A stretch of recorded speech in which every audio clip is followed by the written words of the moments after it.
begin with me almost certainly mispronouncing Mynydd Cerrig. No, that's spot on, actually. Get in. That is. You've pronounced that better than a lot of Welsh people would do, yeah. If you translate it, it's Mountain of Stone. Is it? And that's what pretty much it is, yeah. Small village on top of a mountain. Population about, when I was brought up there, about 140 people. Really? Very, very small, knit, close community, yeah. So everybody knows everybody's business. Everybody knows everybody, yeah. And a lot of the families, and when you go back to that period when I was born, my parents and stuff, you were coming from families of 5, 6, 7, 8, 9 children, and a lot of them stayed in the village. So my dad was one of 7. There were 2 of them living in the village. My dad and my uncle still lives there. There were other families where 5 or 6 of the kids have still lived there. So yeah, still really very close knit community. And is it still like that now, or is it dissipated a little bit? No, it's just, a lot of it is like that. The central part of it is like that, but then there's a lot of sort of building going on over the last sort of 15 years where the population has increased by maybe a couple of hundred, not much, and people have moved in. But the great thing is that people who've moved in have bought into the community spirit and supported the community, and it's still a great, great place to live because of the community spirit. And rugby is a religion? It is in Wales. I wouldn't say in my village. My dad played football, and from Mynydd Cerrig got a football team until the sort of mid-60s. A very good football team as well.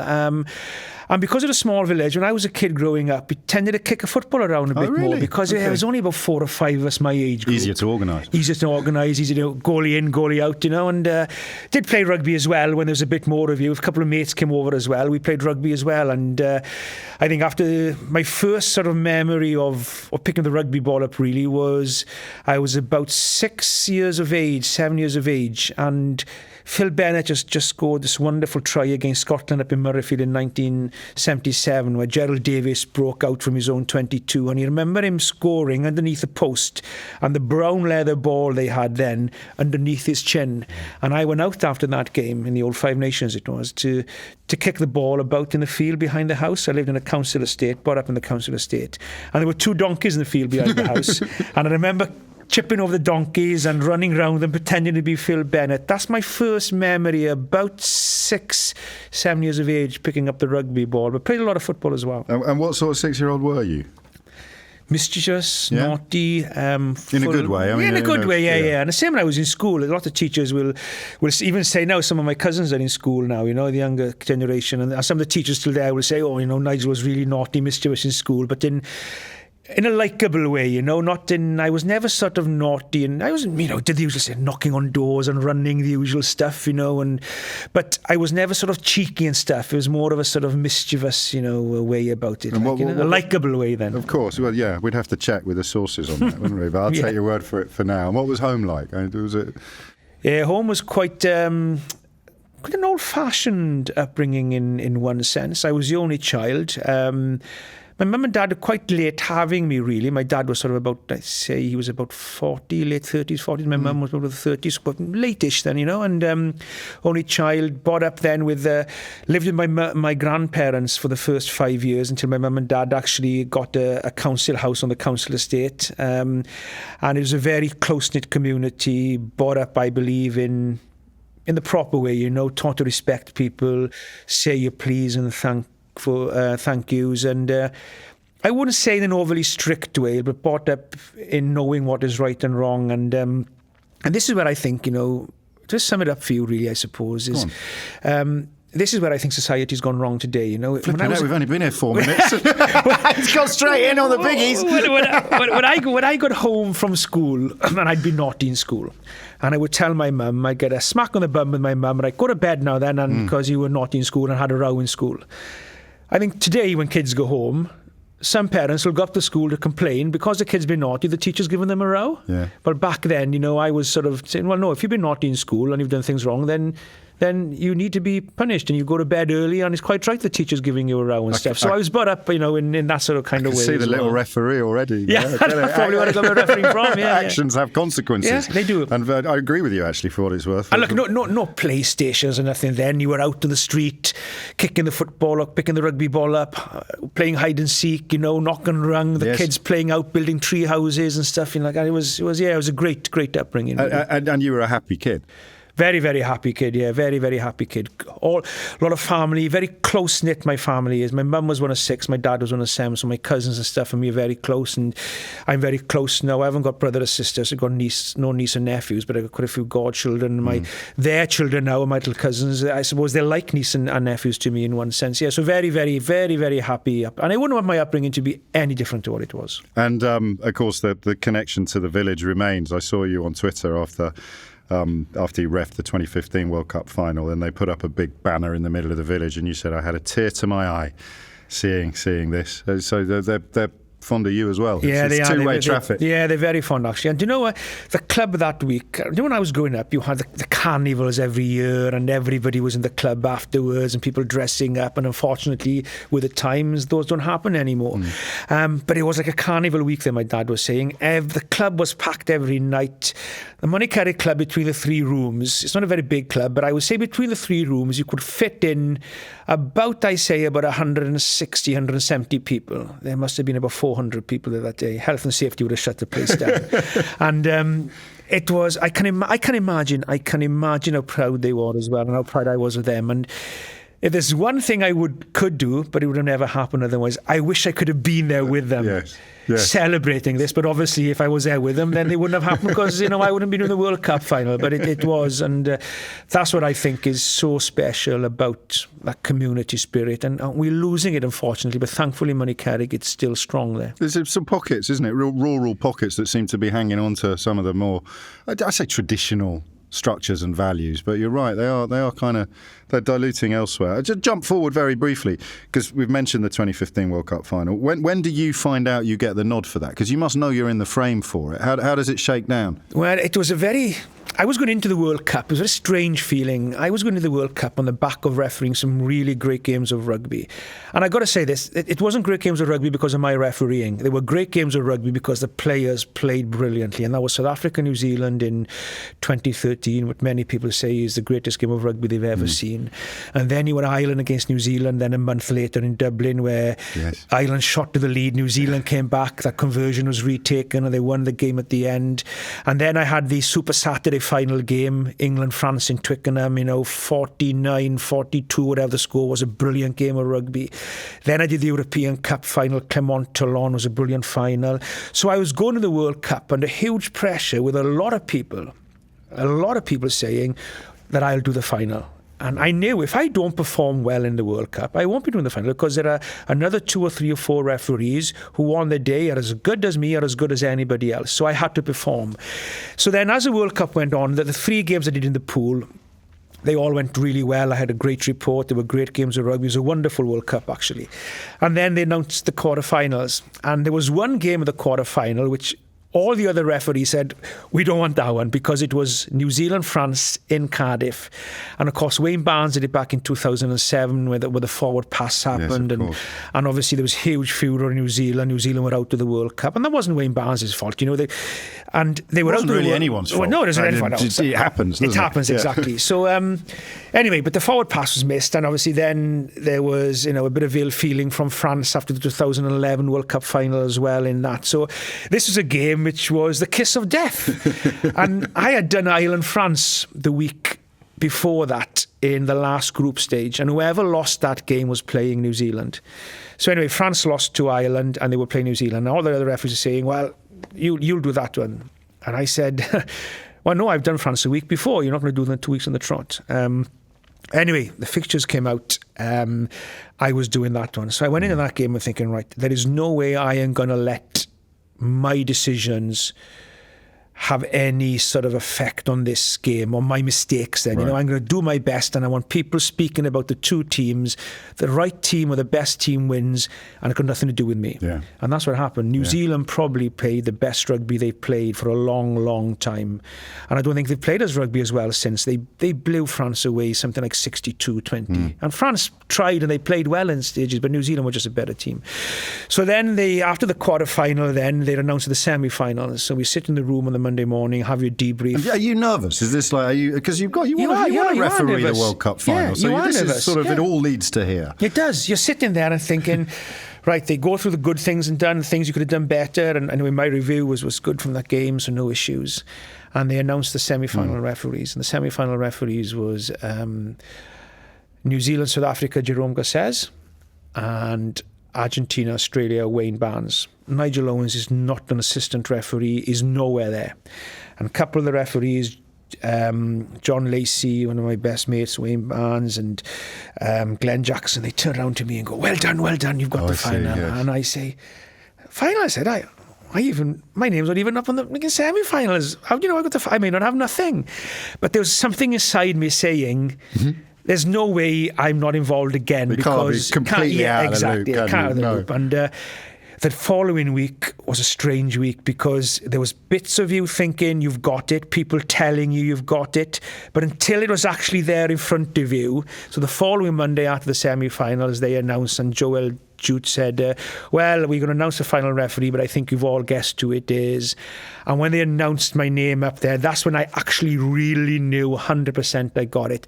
And it was a strange feeling. It wasn't a feeling of emotion and tears, and yes, I've got it. Yeah. It was relief. Oh, yes, thank God you've told me at last. It could have been very embarrassing. Yeah. That's what it was. It was a strange old feeling. And that's how it all panned out. But it was a wonderful World Cup and a most wonderful experience. And what it allowed my community in Moneycarrig as well to celebrate that week. It was amazing, and it was a wonderful occasion. So really. back to Moneycarrig. Back to the beginning, or a little bit later, primary school. You arrive at primary school. I've read that, this will be a little later in life, you've said that you always knew you were going to be a ref because even when I was in school, I wasn't really liked. So I know I was liked in school. It's a bit of something for the after dinner speaking, that is. But there's a picture of me and a couple of my cousins, a couple of my friends from the council estate in Moneycarrig, where we're having a bike race. And there's 6 bikes and there's 7 of us. Right. There's 6 people on the bike, and there's me standing next door to them at about 8 years of age with a whistle in my mouth ready to start the bike race. So probably the signs were there back then, really. But Moneycarrig School, there's only about 14 or 15 of us in the whole primary school. Gosh. So you know everyone. The age distinctions aren't really there. They're not. In the You were two classes. Right, taught together. Age 5 till 7 and 7 till 11. And I couldn't speak English till I learnt it in school. So I was about 7 years of age before I could speak English fluently to have a conversation. Until I went to school, I couldn't speak a word of English. Just Welsh at home. Always. Welsh at home, yeah. And Moneycarrig Primary School was a great and really close-knit, school and friends, and it was marvellous. So, it was 20 years after starting primary school that you found yourself in quite a bad place, as we'll discuss shortly. So I'm interested in because I've got an image of this very happy, very loved 8-year-old boy finding his feet, perhaps. I don't want to use the word officious, but you were already starting to tell the other kids when to start and when to stop. So when did the sort of clouds appear in your life? Well, I think the first clouds came along when I went from Moneycarrig School. I passed 11+. How the hell I passed it, I don't know, but I did. I went to the Gwynedd Grammar School. Okay. And I was going from a small school now of about 14 kids to a school of about 1,000 kids and not really knowing anybody there apart from the odd one. It was huge culture shock. It was the scariest day of my life. And not many kids from primary school came across to the grammar school with you. No, I was the only one from Moneycarrig that year. I was the only one. There was 2 of us the same age. The other one went to Pontyberem School, the second mod, and I went to the Gwynedd Grammar School. And they phased the grammar schools. That was the last year of the grammar school. They were phasing out then. You did your education through Welsh or through English. So it was really scary. I had a couple of cousins older than me in school, and it was a difficult time in that school because I was picked on. I was bullied in school. From the beginning? No, from about 2 months in, 3 months in, and for no apparent reason, just by one individual, and it was a horrible time. And if anybody's experienced being bullied, you feel a sense of shameness, weakness. You feel that there's something wrong with you, but actually there's nothing wrong with you. It's with the bully that usually has the issues. And I used to go to school and be truant, so it affected my education. I didn't play rugby and stuff in school then because I was scared. I didn't want to be in the same place as the bully, and it did affect my lifetime in that school for that period of 5 or 6 months. And you'd go to school in the morning and your mum would say, look, have a good day today, see you tonight. And then you'd murmur under your breath, when you're walking out the house, I'll see you tonight, I'm still alive. It was a horrible, so it was physical feeling. As well as it was. And it was a horrible feeling. And you can't tell your mum and dad because A, you don't want them to think that you're vulnerable or weak, and B, because you don't want to upset your mum. Exactly, and that's why a lot of people don't speak about bullying or speak up for any issues really in their life. And anyway, the bullying stopped overnight. A couple of my mates saw the bully picking at me one day, and one of them gave him a right hook, put him on his ass in the classroom, which I had great pleasure in laughing. And and then school became happy, and then I left there then with this group of friends to go to the Maesarorfa, to the Welsh language school, and that's where I really, really enjoyed school. I had opportunities to do my first TV work at 14 years of age for S4C. I did then a lot of stuff in school, on stage, acting, performing, did drama, had other opportunities on TV. The refereeing started then in that school as well at 16 years of age, and it was a brilliant, brilliant time. So, I was very fortunate then in that latter part of my secondary school. So with the kind of performing and the acting and drama and stuff like that, there was no kind of conflict with the macho world of rugby, was it? Because I went to a very big rugby school. I went to Ampleforth. I was with Lawrence Delalio, and I was an actor, and Lawrence was a lot more popular than I was. Let's just put it that way. So you couldn't be both at my school, really. You could in mind, maybe that was a Welsh thing, because it was a Welsh school. There was an element. A lot of us who went to that Welsh school in that time, we'd go to Sunday school, you'd perform in your local primary schools, you'd perform in Sunday school and stuff like that. And there was a sense, I think, in the Welsh school of more of that happening. We had the Eisteddfod in the Welsh school, and everybody had to take part, you see. It's the only part of the United Kingdom where singing is quite manly, It is. It was in one sense. So you had the rugby guys, the captain of the rugby team taking part in things on the stage and stuff like this. So there was no divisions as far as that goes then. But I can understand where you're coming from, maybe in other schools or other areas where there would be, but not in my Maesarorfa school, no. Which is nice, because it means you're getting a properly rounded experience. And you're getting experience of everything you see then. And then, not everybody's going to be good at sport, everybody's going to be good academically, not everybody's going to be good at acting, singing, but there's opportunities there for you then to pursue what you're good at. So if I asked the 15-year-old Nigel what he wanted to be when he grew up, what would he have said? I wanted to be a vet. Did you? I was far from intelligent enough, so I would give that up. And I was brought up on a small farm with my grandparents, and then I worked on the farm during that time, 14, 15, went up to my uncle and auntie's farm during the summer holidays, and went to work on a farm then for a couple of years after leaving school. So I wanted to be a farmer then, was the next best thing for me, but obviously not coming from a farm itself, sure. Living on a council estate in a council house. The only way I was going to, as I got older, the only way I was going to go into farming was if I was to marry into a farm, and well, that wasn't going to happen. So the farming is something that I had to put on hold. So did you do your A-levels?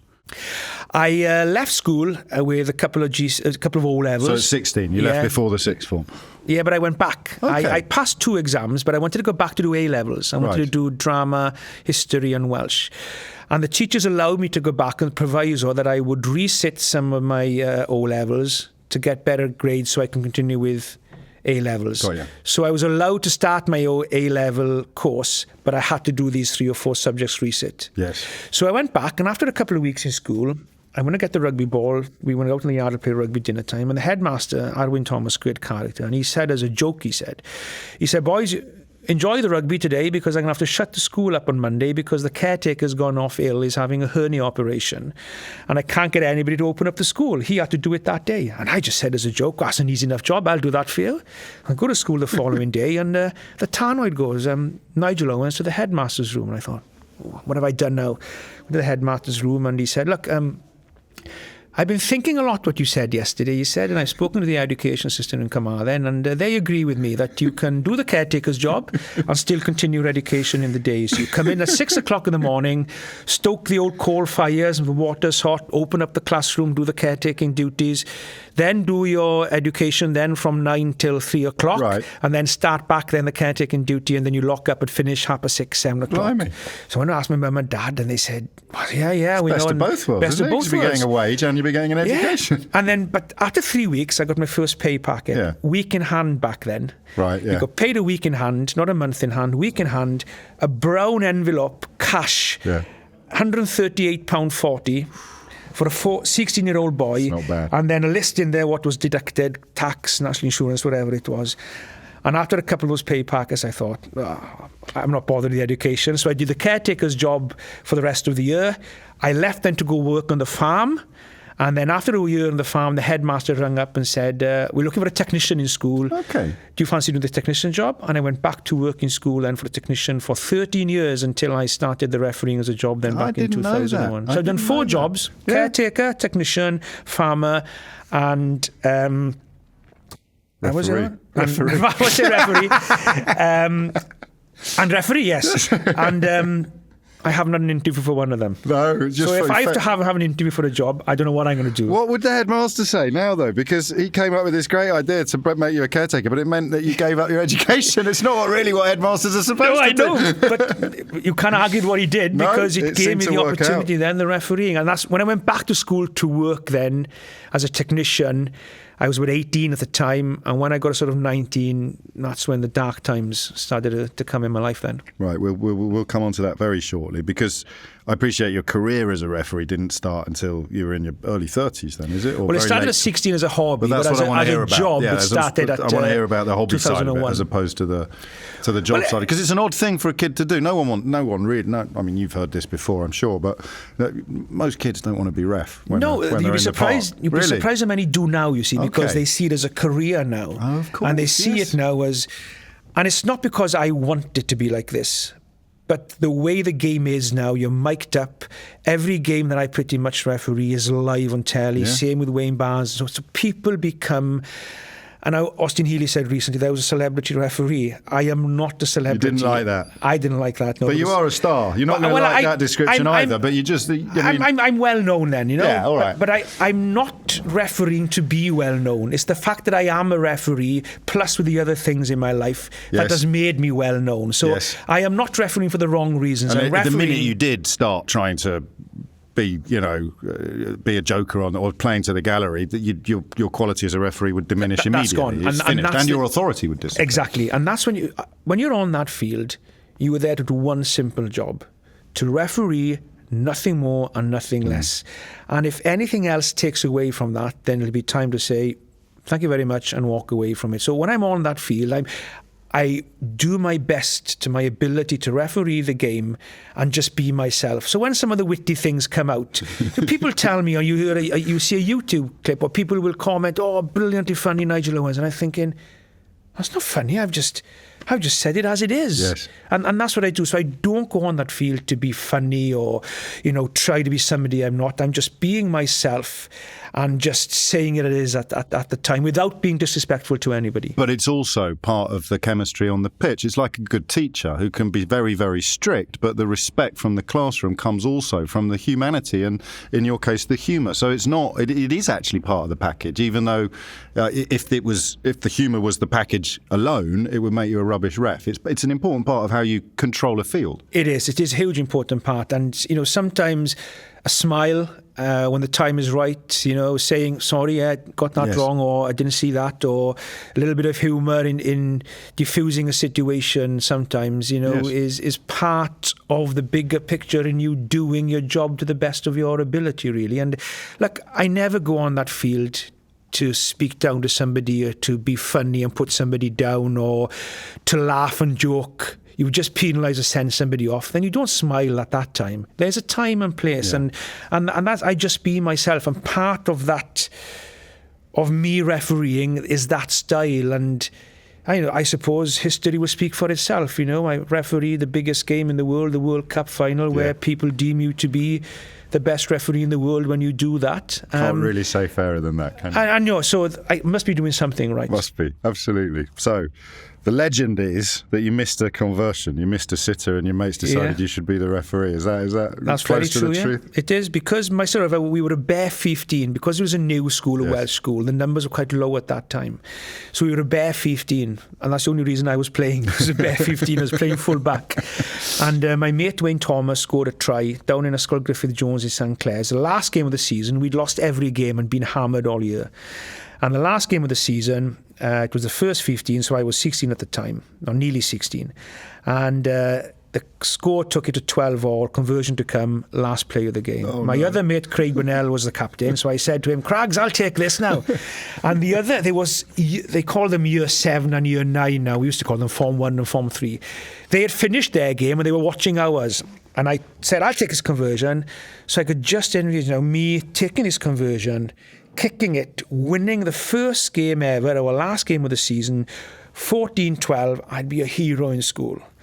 I lined up, I kicked the conversion straight in front of the post, and it went over towards the corner flag, nowhere near the post itself. And my mates didn't speak to me for a couple of days. No. John Bynum, the sports teacher. Because it's unforgivable. Well, it is actually. Your granny could have put that over there. Yes, that's true. That's very true. I know.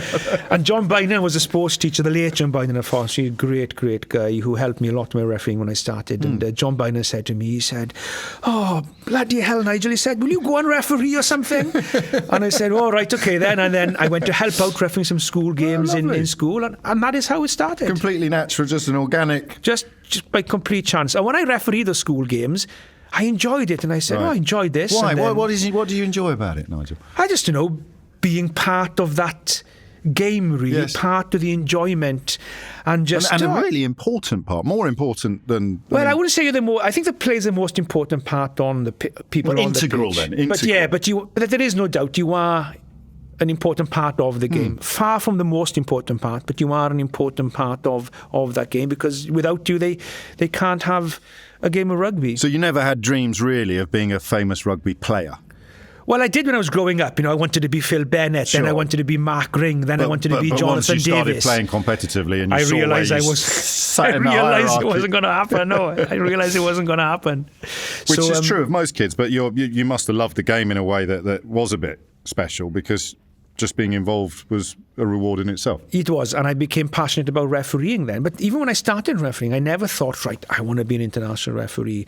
That sort of grew as the years went by, when then you started climbing the ladders and getting to a better level, and then people, saying, oh, you've got potential, and then you move on to the next level. And then as you get older, the years go by, then you realise then that you could achieve that. So that sort of happened quite later on, actually. And then, right, my ambition now is, to become an international referee. And then when you get to that, all right, I can do this. Now it's the World Cup. And then when you get then to reffing well at that level, I'd love to do the World Cup final. So it comes in stages, really. It didn't sort of jump out at me at 16, I want to be a World Cup final referee. No, I mean, from listening to you and mentioning that you've never had a job interview or anything like that, I don't want to use the word by accident, but you're right. It kind of is all a little bit by accident. I've been lucky. What if you'd got that conversion over the sticks? Well, then what? Well, exactly. So I could have. Out of bad luck came good luck. I've been very, very fortunate in life. I've been very fortunate. The family I have, the luck I've had.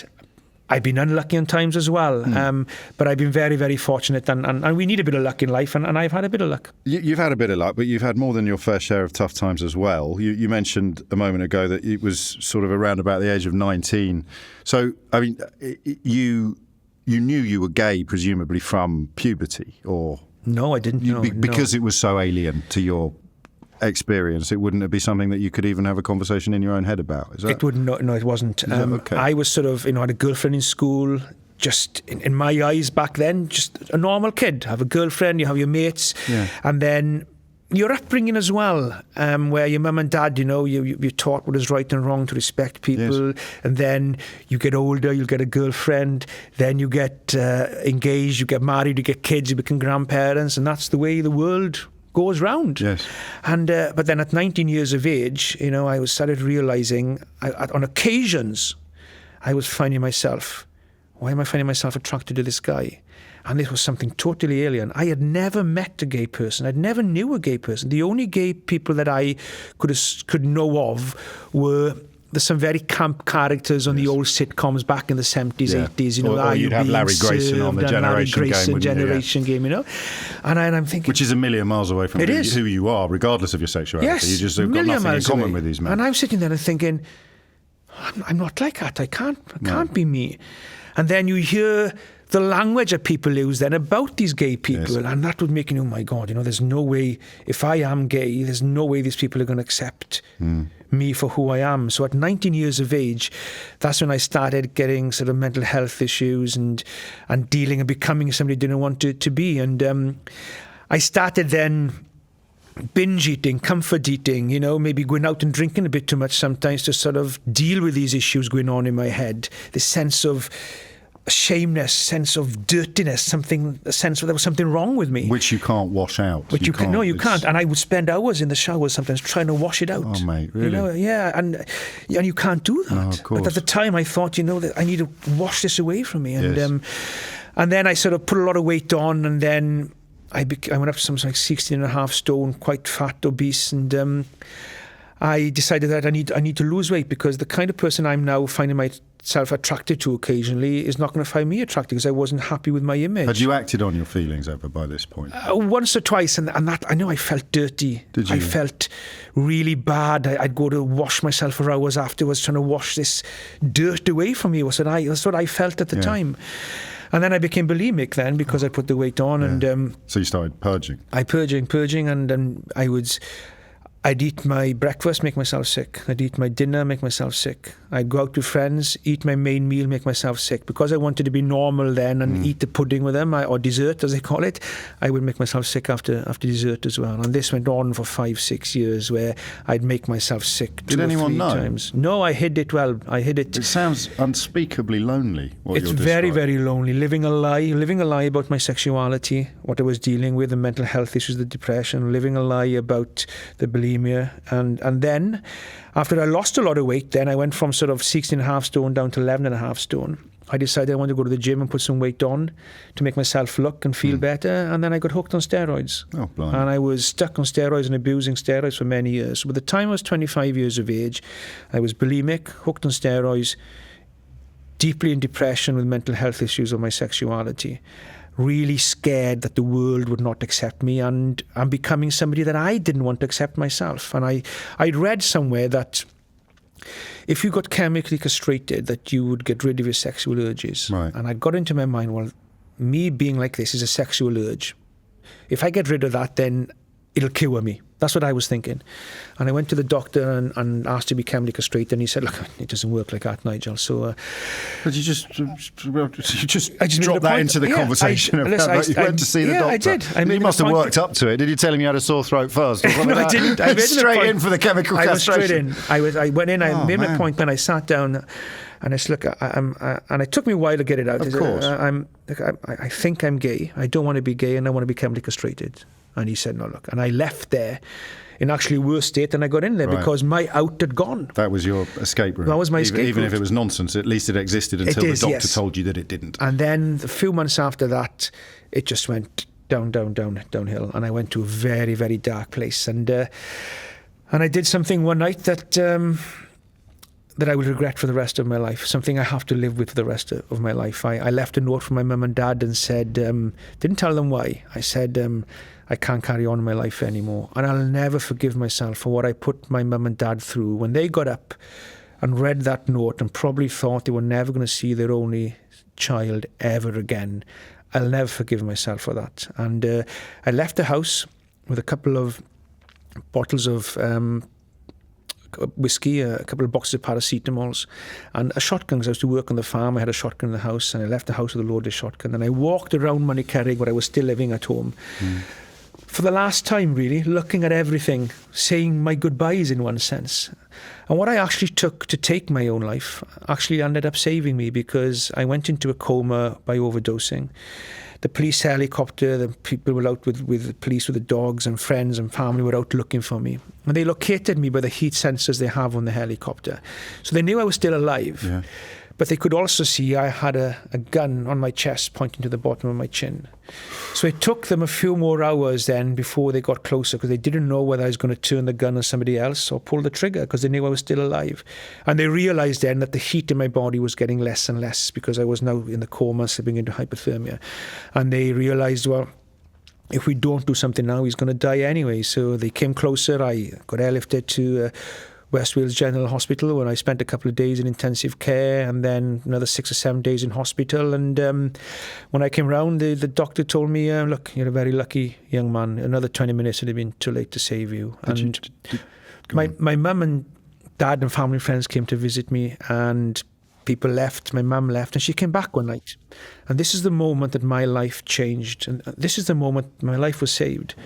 My mum came back and she said, if you ever do anything like that again, then you take me and your dad with you, because we don't want to live our life without you. And my mum just left, and I cried. I cried in hospital, in the bed, and I said to myself, this is who I am. I don't have a choice in being who I am. You have a choice to be a good person, a bad person. You have a choice what football team or rugby team you support. You have a choice what you eat. You have a choice if you drink, if you take drugs. You don't have a choice in being who you are. You don't have a choice in your sexuality.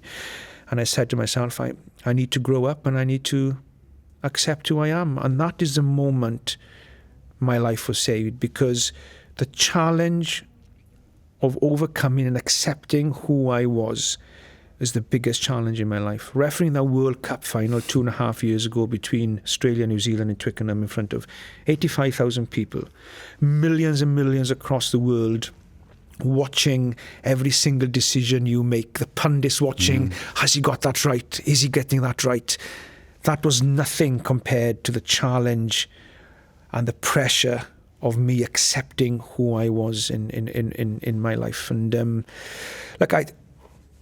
it doesn't matter who you are, what country you come from, what the colour of your skin is, your sexual orientation, or your religious beliefs are. None of that should matter one bit. All that should matter is that if you were a decent human being, that you were to be treated the same, no better, no worse, no the ticking of boxes, just treated the same as everybody else, not only in society and everyday life, but in my case, in the sport that I choose to participate in. And that's when I think you shouldn't judge anybody on the colour of the skin, their beliefs, their sexual orientations. You judge people on the content of what their character is. And I had now finally accepted who I was. And that's when now I believe and hope that people will judge me on the person I am, of course, not on my sexuality. No. Did you, when you came round and the doctor said you were lucky, this was before your mum came and essentially she articulated the purest love imaginable by saying, if you're not here, boy, I don't want to be here either. I imagine when the doctor said you were lucky, you still didn't feel lucky. Or did No, I you? didn't. No, I didn't at that time. No, I didn't realise until the years, the months and the years went by. I realised, looking back now, I realise how truly lucky I was, because I know a lot of young people who have taken their own lives. Yes. There's about 4 or 5 within the community, sort of the wider community where I live in the last couple of years. I lost my cousin, my second cousin, who was a good friend of mine as well, at 30 years of age 2 years ago, who took his own life. Not because of his sexuality, but because of mental health issues. It's the most common cause of death. It is the most common cause. Isn't it? It is, yeah, it is. And then I had a phone call on Monday morning of another cousin, my third cousin, and she's only 26 years of age, who took her own life on Sunday. So it's, when I look back now, I sometimes feel guilty, I feel guilty sometimes that there are these people losing their lives. I've been lucky to get that second chance. And I just sometimes feel a bit of guilt, particularly in people Yeah. God, is there anything I could have done to help them then, to tell them, look, I've looked over this. Yeah, I've looked. abyss. I've been here. You get through this, and life will be better. And sometimes I wonder. Sometimes do people sometimes who lose? I can't think of anything worse than losing a child, particularly in circumstances like that when you don't know why. I suppose, and I sometimes feel, do these people think? Do they look at me differently because I've had the second chance? I'm still here. Their children haven't had a second chance. Oh, wow. Do they think, could I have done anything more? And the message is, you can't do anything more unless they tell you, and that's what I said earlier, until you accept there are issues, there's not much you can do about it, and there's not much anybody else can do about it. So, yes, I look back now, even more so now, how very, very lucky I was. And sometimes I look back and feel guilty sometimes of how lucky I was when I see so many young people. And to me, it's one of the saddest things, I think. And that's what, when you hear people say things, and that was my main issue with Israel Folau, with his comments, it was nothing to do with his beliefs. He is entitled to his beliefs. And I respect somebody for their own beliefs. It doesn't mean I respect their beliefs, but I respect their their right to believe in their beliefs. And if you're entrenched in that beliefs, I understand, and that's fine. But then when you're in a position of privilege like that, there comes a responsibility in the way that you convey those beliefs. And I would just wish people could understand, people who have beliefs like Israel Folau, which is not an issue for me, they have those beliefs. I wish they didn't have, but they do. The issue for me... Was it religious for him? Was it? It's a religious thing for him, yes. Yeah. That's his religious beliefs, sure. And he's really deeply religious. So for me, it's trying to get those people to understand, look, me being gay is not a choice. There are young people out there taking their own lives. Feeling like you did. Feeling like I did. And when they hear words like this used, that people will go to hell because they're gay if they don't repent, that is if I'd had heard those words when I was 24 years of age, it would have probably pushed me to do what I did probably sooner and may well have ended my life, who knows. And that's where I sort of wish people would think about what they say and the way they convey their opinions, I believe. And I wish they would try and understand that everybody's different and it's not a choice. Judge me and other gay people, judge them on the content of their character, not on their sexuality. And that's why sometimes I wish I could sit down with people like this and have the conversation and maybe understand why their beliefs are like that, but also try and get them to understand of why I am like this. And the simple answer to them is, it's not a choice. You could come and do my phone-in show one day, Nigel, because I get to do this occasionally. And what I usually say on the choice question is I say, when did you choose to be straight? And that, oddly, sometimes works like a little key, and you can feel it turning because they go, I never chose to be... Well, hang on a minute. If you didn't choose to be straight, how can you think that anyone chose to be gay? If you think it's a choice, then presumably at some point in your life you were standing at a junction and you could have gone either way and you decided to go that way. And when they start talking about themselves as not having had any choice in the matter, it's interesting to hear them suddenly realising that... And that's how I think we... That's how I think we make the world a better place. It's empathy. It's empathy and understanding, right, okay, those are your beliefs, but understand why I'm like this. Yes. It's not a choice. I can't switch it off. I can't go to God and repent and ask to be straight. No, and also it doesn't happen like that. There's nothing in the New Testament about homosexuality anyway, but we will save that sermon. Yes. We'll save that sermon for another day. So you're in hospital, or you're out now. You've been honest with yourself for the first time, properly honest. And you knew what you were, but you pretended that you didn't have to be. You believed that you could be different. So what I'm thinking is you have to learn to love yourself at this point in your life. I did, and I accepted who I was. Yeah. And I was probably happy enough in myself who I was, accepted who I was. I accepted that this is me. If you were to ask me, would I change anything? Would I give up everything I've achieved, the World Cup final, all the finals I've did, and everything I've achieved in my life? Would I give all that up to have a quiet, what's perceived to be a normal life, a wife, a couple of kids, you become grandparents? Then I think I probably would. Because life would just be easier. Just easier, just simpler. But this is the cards I've been dealt. This is who I am. It wasn't either or, though. It wasn't your sexuality and the refereeing success. They're not, or are they? Did you? Well, my sexuality hindered my refereeing success. That's what I was not because of other people. Sure. But me thinking about what other people are going to think. If you had to pick an environment in which to learn to be comfortable with your homosexuality, Welsh rugby. I would pick the wrong one. Rugby, Welsh, living in the valleys, I picked the wrong one. But because still in the back of my mind, I was getting those sort of thoughts and sort of getting me down, not to the extent I was before. Sure. Because I was worried now, what are my mum and dad going to say if they find out? Will they chuck me out in the street? Will my friends turn my back on me? Will I be allowed to referee? I was doing it by a job by this time now, sort of coming to the early 2000s.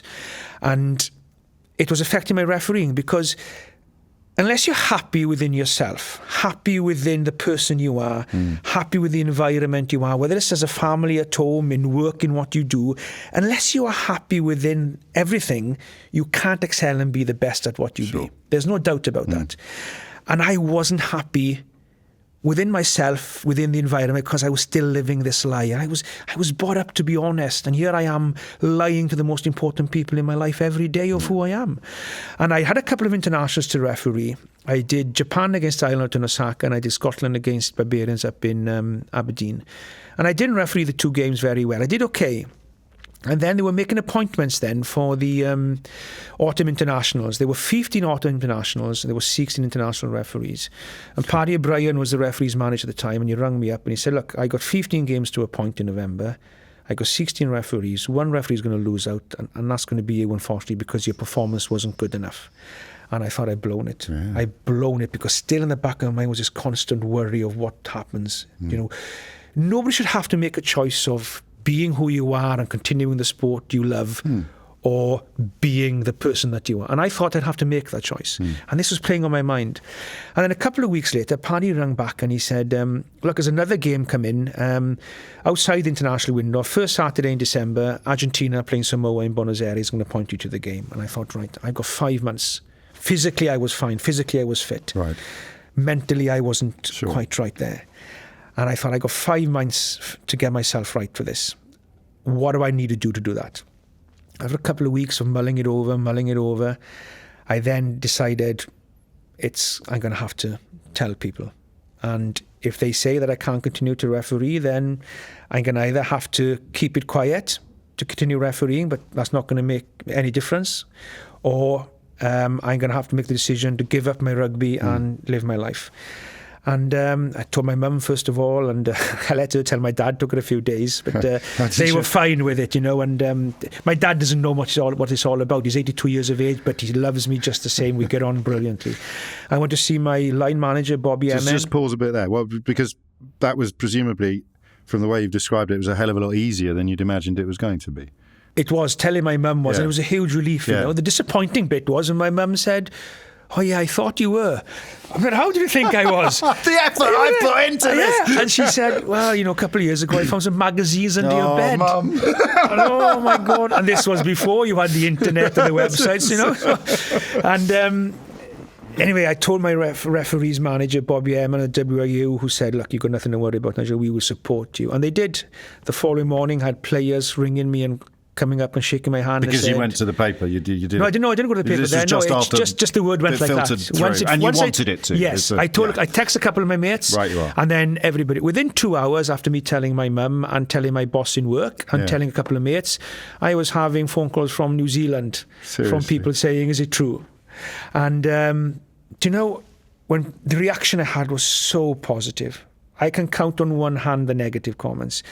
And it was like do you know when people say you'll feel the weight of the world lifted off your shoulder? Yes. It honestly was. I was a different person. And you'd been carrying that weight for a long time. And I've been carrying it for the best part. By that time, I'd say of about 32, so about 14 years. Yeah.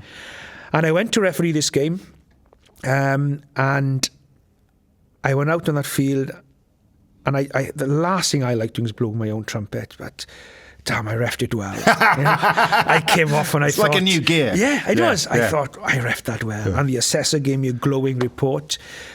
And then I went on to referee a record 81 test matches, a World Cup final, 6 European finals, 106 European games, 4 Pro 12 finals, and the rest is history, they say. And I wouldn't have been able to achieve any of that if I wasn't allowed to be myself. Yes.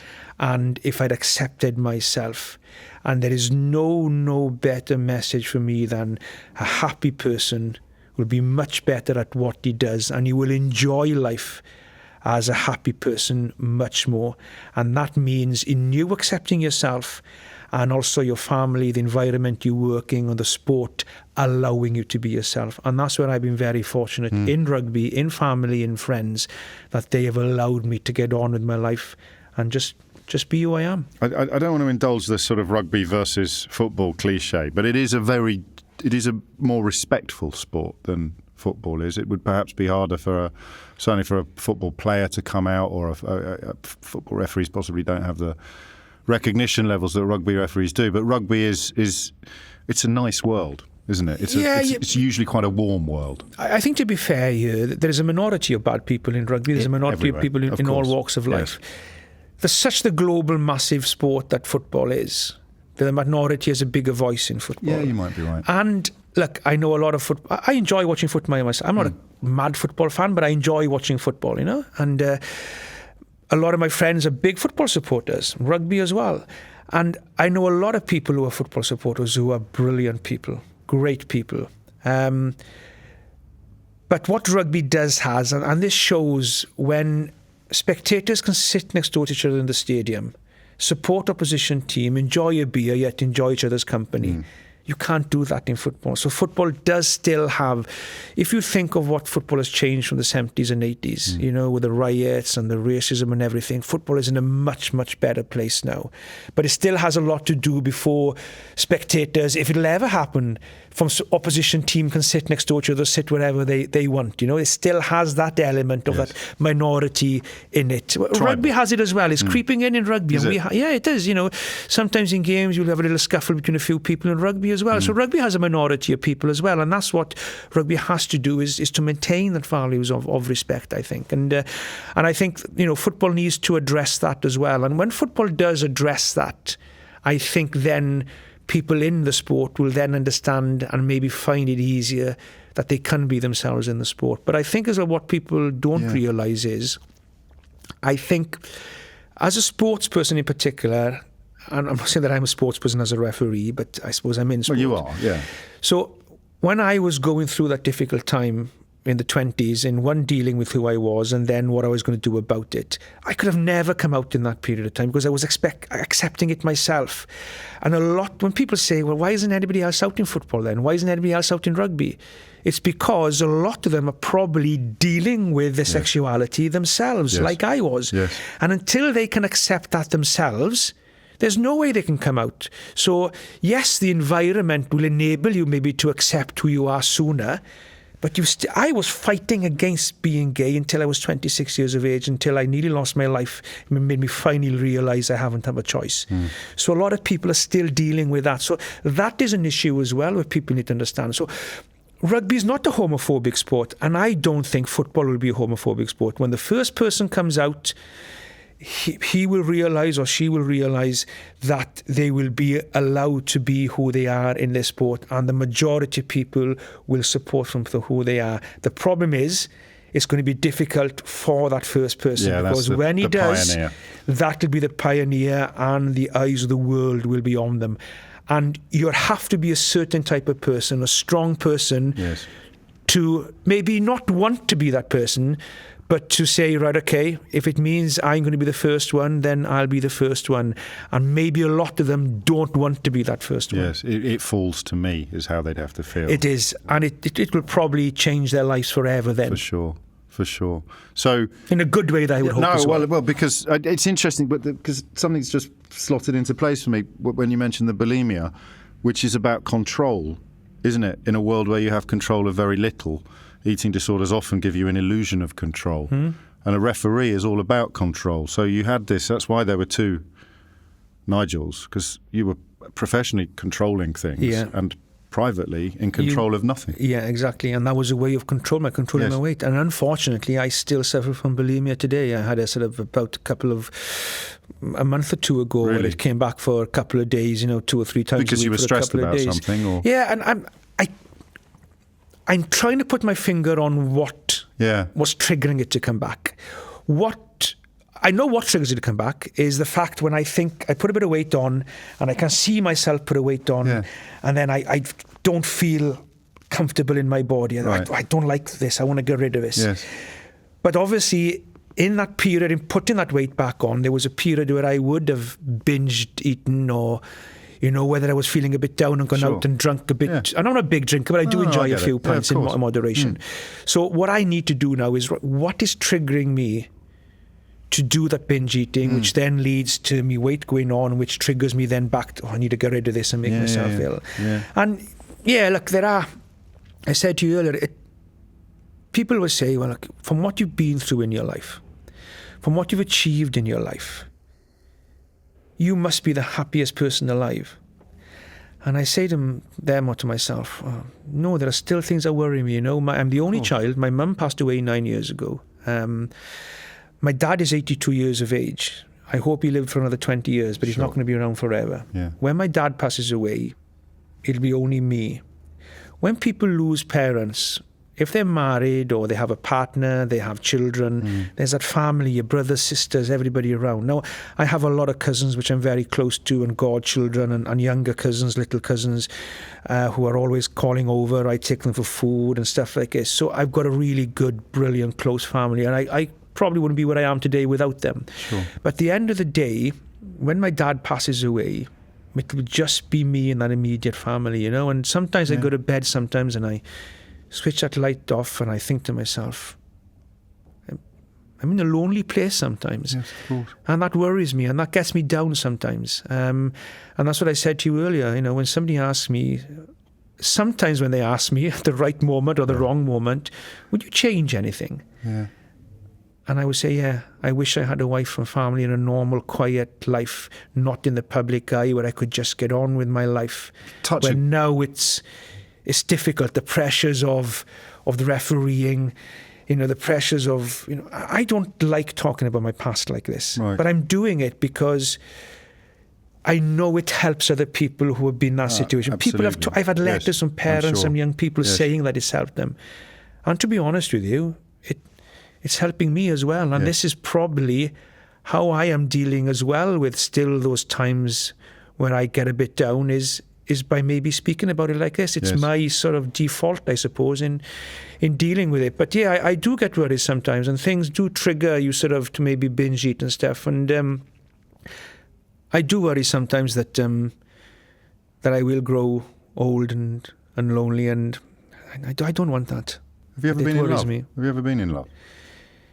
Yeah, I have, yeah. I'm not sure how true that love was, or whether it'll still be there, you know. So, I don't know about that. I was dating a guy until quite recently, and obviously things have just drifted apart. What will happen in the future, I don't know. But yeah, it was very difficult time getting over that. It just you could have been straight and still single at this stage in your life. Well, it doesn't necessarily go with the territory of I could have been, but I do think it's more difficult when you're a gay person, I think. When I was about 13, I went to my mum's hairdresser, who was a slightly more stereotypical gay man, and mum said, you know, how did you get on with James? And he said, oh, don't worry, he's straight. And this is a gay man. And he just said, and obviously I don't think there's anything wrong with being gay, but his life will be a lot easier.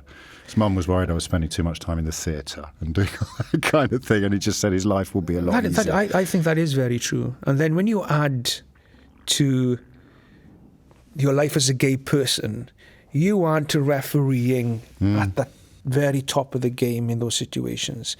You add the fact that I'm now sharing this story with people and I'm not doing this because I want people to know more about me or to, you know, as people have called me, celebrity. No, that's the last thing. I would change that like that if I could, but I can't. Yes. And the TV work I did, I was on stage at 13 years of age doing stand-up before I was refereeing, so it's part of me. So all this has put me in a situation where I have become a well-known person. Yeah.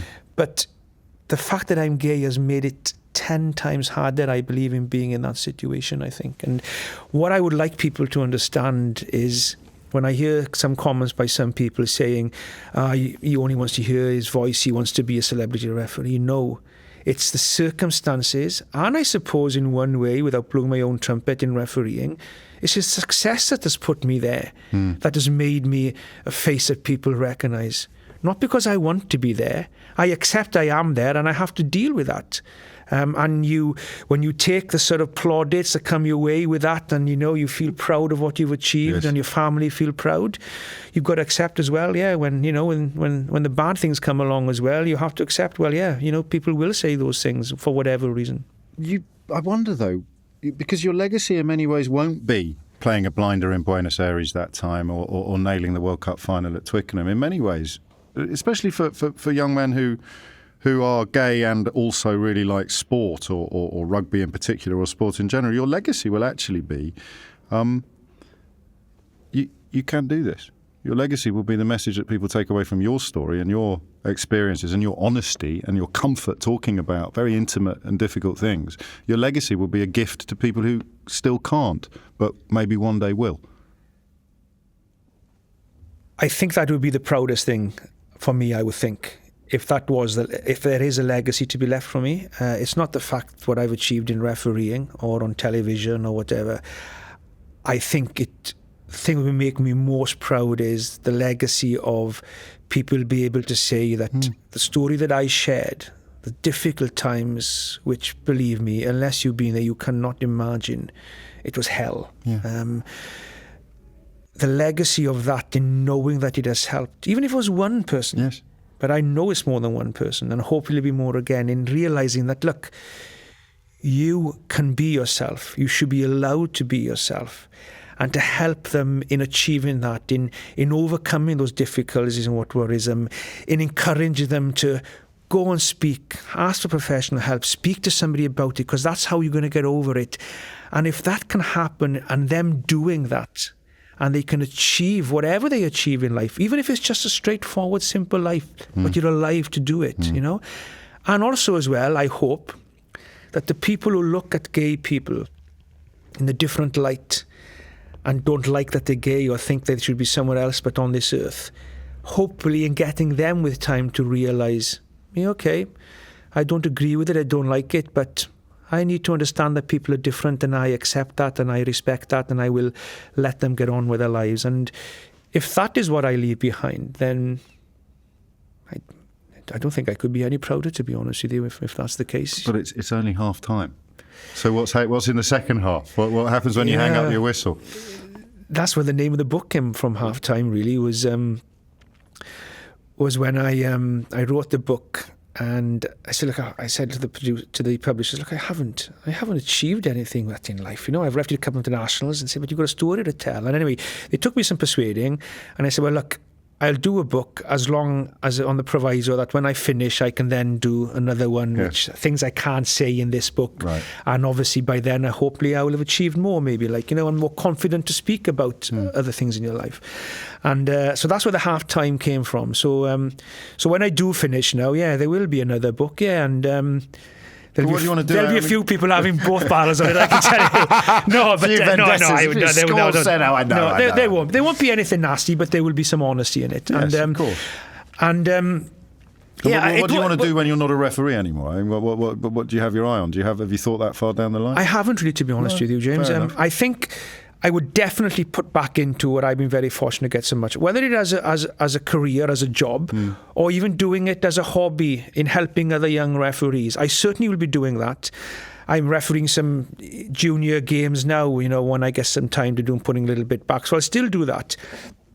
Probably still do some of the TV work and still do some of these stuff that I'm doing here now with you, talking about these experiences, and hopefully in helping people and helping other people realise that people are different. And and